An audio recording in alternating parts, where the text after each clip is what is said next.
Okay, ladies and gentlemen, gentlemen and ladies and gents, hopefully the third time is a charm. I've been trying to put this information up for you so that you guys can have this, so that you get an understanding of what's really going on. What we're going to do is we're going to first start off the video that I just did. I'm going to take down because there will be no need for that video to be up once you get this information. This is from an actual case. This case involved a young lady who had a loan from a credit union. Had, when we say had, past tense, we're going to prove that. Now, this is written by the other side. Okay, this is the attorney writing regarding the declaration of their so-called accountant. They did a declaration, not an affidavit. Okay, the defendant claims, this is the young lady, that the quoted account balance is incorrect and should instead reflect a zero balance. This claim is entirely unsubstantiated and not supported by the evidence. This is Boeing Credit Union. Boeing, the airline maker, the airplane maker, Boeing company, has provided a declaration and detailed loan documents. Detailed loan documents. Really. But it didn't provide any accounting. Anyway, all of which establishes the amounts outstanding to be accurate. Really? Why isn't there an accounting? Anyway, the defendant have provided no evidence of a zero balance alleged. Where's the accounting? Hold on. To clarify, Boeing Credit Union's accounting procedures. Boeing Credit Union will charge off debt after it has been delinquent for a sustained period. That's 90 days. Excuse me, 60 days. Sorry, I apologize. I was wrong on both accounts. It's 90 days, then you receive a notice of you're late and you need to pay.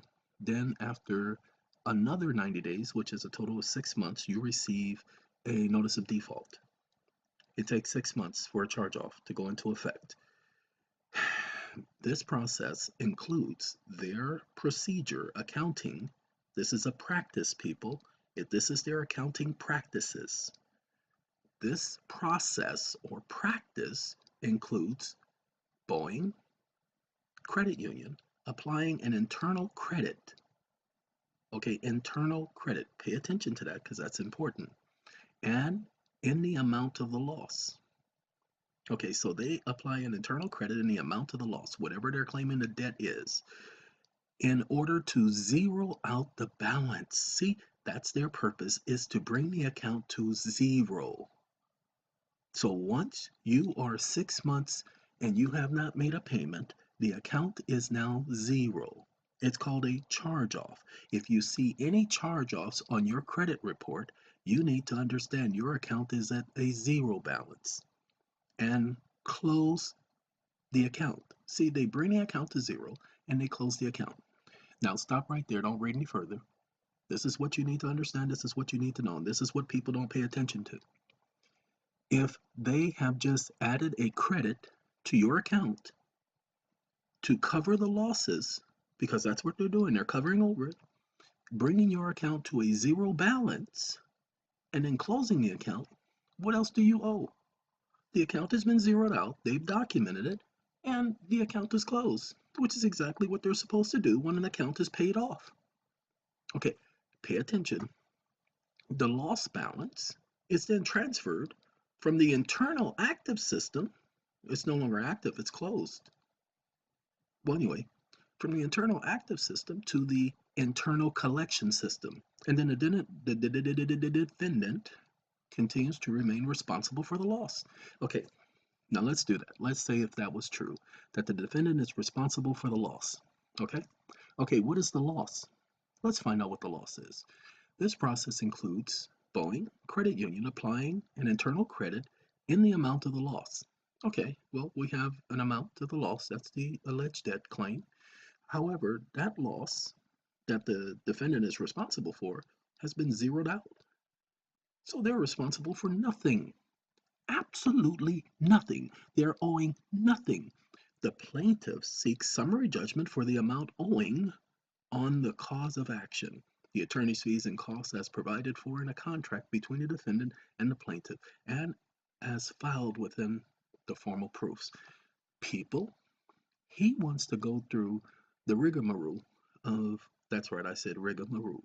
He wants to go through the rigmarole of formalities, but he just gave the defendant all of the necessary evidence of proving that there is a zero balance. Why? Because they have zeroed out the account. They have credited the account. There are four accounts here. Pay attention so that you understand what's going on. The first account is the account where there is a balance. Okay? That's the first account where they did the charge off. The second account is the internal account that they've created by applying an internal credit to the amount of the loss. The third account is the account that they create a zero balance on, and that's the one that they closed. Okay, the last account is the internal collection system. That's the fourth account. Guess what, ladies and gentlemen? This account is closed. So where is this account? Well, this is a different account. The closed account can't be reopened. So this account has not been reopened. They created another account.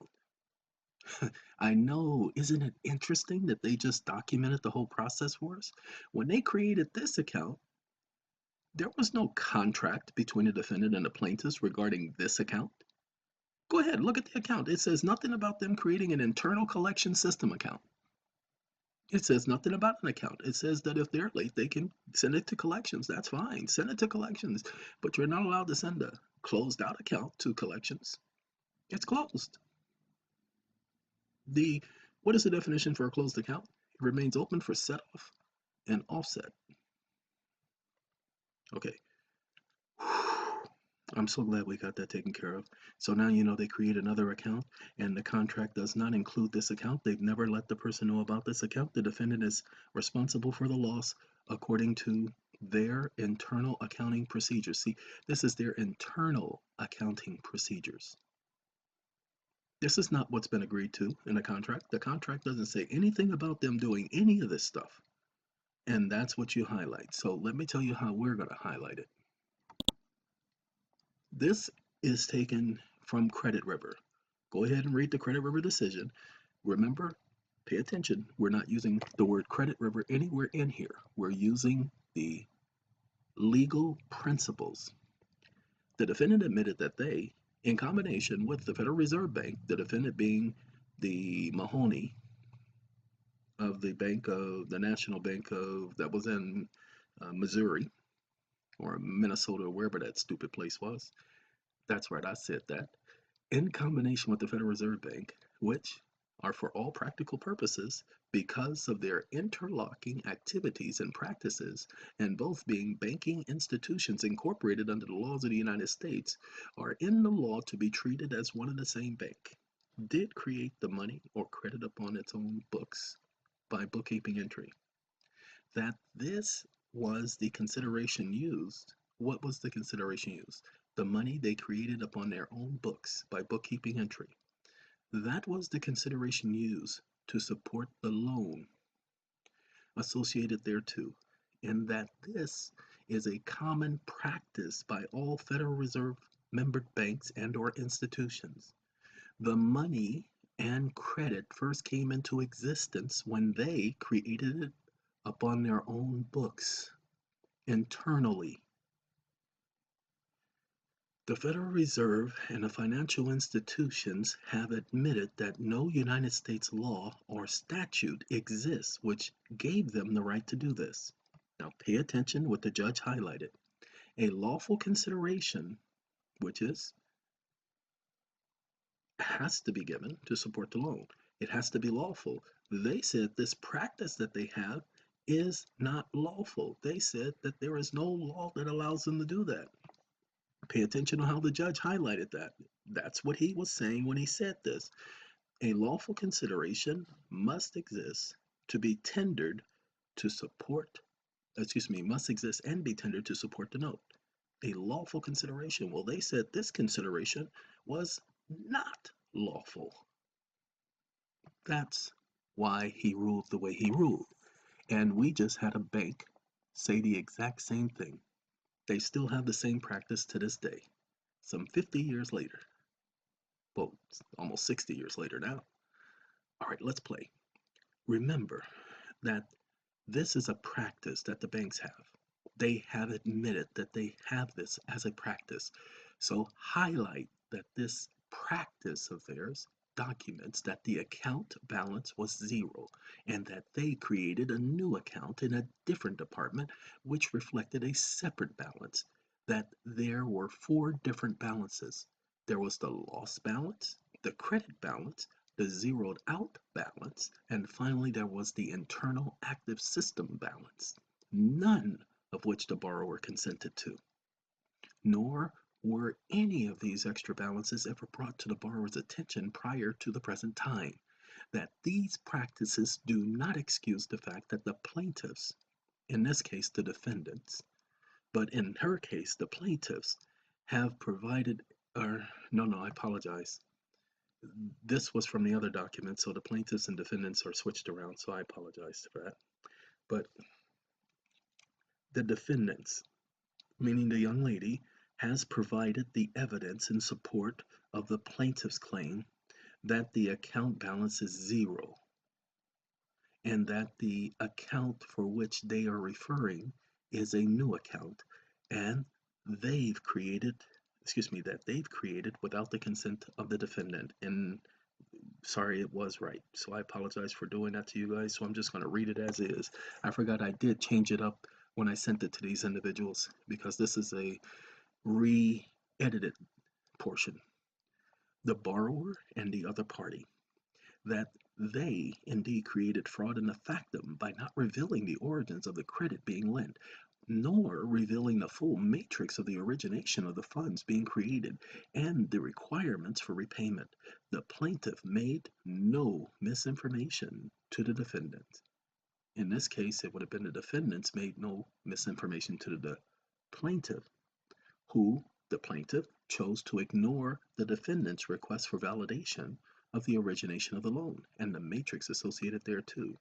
The plaintiffs, when making the loan, violated Regulation Z of the Federal Truth in Lending Act, 15 U.S.C. 1601, and the Fair Debt Collections Practices Act, 15 U.S.C. 1692, intentionally created fraud in effectum and withheld from the plaintiff vital information concerning said debt and all of the matrix involved in making the loan. Let's continue, shall we? On page 2 of the plaintiff's declaration, which we just read, it highlights the following. At line 21 through 24, what is line 21 through 24? Line 21 through 24. I'll explain this real quick and then I'll get on with it. The young lady came to me. I know her, and she came to me and I explained that I was too busy and I didn't have the time to help. Wish I could help, but I couldn't. I had a short little conversation with them, told them what they should do. They tried. That's what got the attorney to do this, because he thought they were novices, didn't know what they were doing, which got him to let off his guard. Thank you very much for providing the necessary information we needed to keep pounding until we get to the white meat. Okay, this is what it states. Charge off debt after it has been delinquent for a sustained period. This process includes Boeing Credit Union, Boeing anyway, applying an internal credit, a practice for which they never advised the defendant and or the borrower, and a practice which is not agreed to by the parties in the original agreement, in the amount of the loss, whereby the plaintiff admits to crediting the account of the borrower. That's right, they added the credit to the borrower's account, which means they paid the account for the borrower. That's what the law requires. That's what the contract requires. Thank you for paying off my loan. In order to zero out the balance, thank you for bringing my account to zero. Oh God, I heard about zeroing out accounts. I didn't know this was how it's done. That's what we're saying. Here, the plaintiff admits that the balance is zeroed out and that the account has been closed. And the closed account, the plaintiff, BECU, then acknowledge that they create now a new account internally. And this newly created account, a creation of their own making that is brought into existence without the borrower's knowledge and or consent prior to its creation, it was not a part of the original contract, is not the borrower's responsibility to maintain and or to manage and or to offset, as no agreement exists for such. The loss balance, which they have just documented, is now zero, which is exactly what was stated before, is then transferred from the internal active system to the internal collection system. The defendant continues to remain responsible for the loss. That's what their junk says, for which they have documented that the amount of the loss is zeroed out and the account is closed, meaning that the defendant is responsible for the amount of zero. So when the plaintiffs have sustained the defendant's, it says, so when the plaintiffs have sustained the defendant's accusations that the account balance is zero and provided supported evidence by way of affidavit and declaration and the associated loan documents from which the zero balance is evidence, the defendant was not required to provide any further evidence about the zero balance that is now proved by the very party who would be required to provide these proofs by the actual accounting ledgers, comprehensive in nature, and certified by someone duly licensed regarding such record keeping. We incorporate these records into this instant matter by reference and demand that they be made to appear on the record immediately, as the plaintiffs are the custodian of these records and must produce them upon demand. And we've already demanded that. Ladies and gentlemen, now you have proof that the accounts are zeroed out. After 6 months, when you receive a charge off on any of your credit reports, you take this information here that you just saw me show, go back, type it all up exactly the way I wrote it, and make it apply to you, and put that in your case. Just that simple, because this is a common practice of all the banks. This is what they do with everybody. So this is me redoing this video so that this information is up so that you have this proof that your accounts are paid off, that they zero out the accounts. They have this practice of zeroing out the account. So pull up as much information as you can about how the banks zero out the account. And I've been telling you this for years, people. You know that I've been telling you that the account is paid, but I'm not telling it to you like the other guys were saying that your account is paid off in full because of your exempt account. I'm telling you that the account is paid because the government credits their account. That's what I'm telling you. They receive tax credits and write-offs and they never apply it to your account so that you are aware of it, but they do apply it, and this is proof that they apply it. So take this information. I'm extremely tired right now. I have a lot of paperwork to do first thing in the morning, so I gotta go. But I just wanted to make sure you guys had that. Have a good day, have a good night, have a good life, have a good bye.